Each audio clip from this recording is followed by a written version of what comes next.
ఈటీవీలో ఒకప్పుడు 2 సీరియల్స్ బాగా పాపులర్ అయ్యాయి. 'అంతరంగాలు', 'కళంకిత' అనే ఈ 2 సీరియల్లు టైంకి ఎక్కడ ఉన్నా సరే ఆడవాళ్ళు టక్కున టీవీ ముందు అతుక్కుపోయేవారు. సీరియల్‌లో కన్నీటి సన్నివేశాలు వస్తుంటే వీళ్ళు కూడా అయ్యో అంటూ కంటతడి పెట్టేసేవారు. అంతగా లేడీ ఫాలోయింగ్‌తో ఆ సీరియల్స్ నడిచాయి.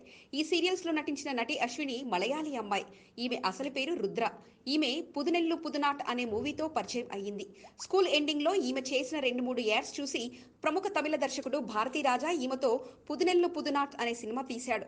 ఆ తర్వాత కాలంలో తమిళ, మలయాళ మూవీస్‌లో ఎక్కువ చేసిన అశ్విని తెలుగులో జయసుధతో కలిసి 'ఆంటీ', చిరంజీవితో కలిసి 'హిట్లర్', శ్రీహర్‌తో కలిసి 'పోలీస్' అనే మూవీలో చేసింది. 1991 నుంచి 2000 మధ్య కాలంలో 25 చిత్రాల్లో చేసింది. ఆ తర్వాత సీరియల్స్‌కి షిఫ్ట్ అయిపోయింది. పేరుకు మలయాళీ అయినా తెలుగువారి ప్రతి ఇంటి ఆడపిల్లగా గుర్తింపు పొందింది.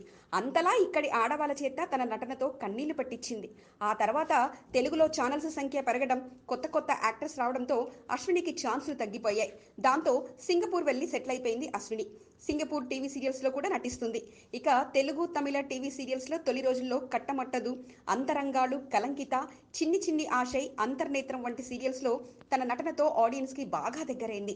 అశ్వినికి 'అంతరంగాలు', 'కలంకిత' ఎనలేని పేరు తెచ్చిపెట్టాయి. టీవీ సీరియల్స్కి జనం అతుక్కుపోయేలా చేస్తూ టీవీ సీరియల్స్లో నటిగా జనంపై తీవ్ర ప్రభావం మొదట్లో చూపిన వాళ్ళలో అశ్విని ప్రథమ స్థానమని చెప్పవచ్చు. ఇప్పుడు అశ్విని ఎలా మారిందో చూస్తే అస్సలు గుర్తుపట్టలేరు.